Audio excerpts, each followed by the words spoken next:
جی ګرانو مینوالو دا وخت زه موجود یم په دیر کالونۍ کې شمروز آباد ورته ویل کېږي. د رئیس له کاکا سره به خبرې کوو. د ده یو بچی چې کم نه اورېدی شي، نه خبرې کولی شي، نه په خبره مو پوهېږي.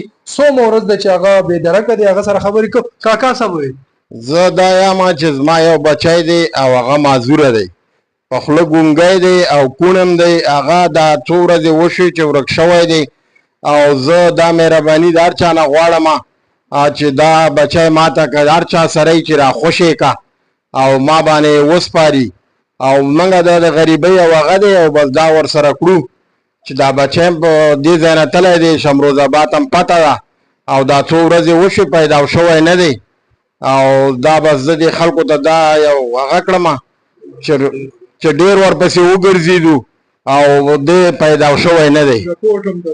رپورټ هم درج کړی دی او هر یوه تاڼه کې هم درج کړی دی، خو خبره دا ده چې بس سړی نه دی را پیدا شوی. رحمان بابا تاڼه او رحمان بابا تاڼه شمروز آباد. د طیب خان نومیږي، خو هغه غریب خو نوم چاته نشي اخیستی. طیب نومیږي او یو سترګی توره ده او یو سترګی داسې شنه غوندې ده.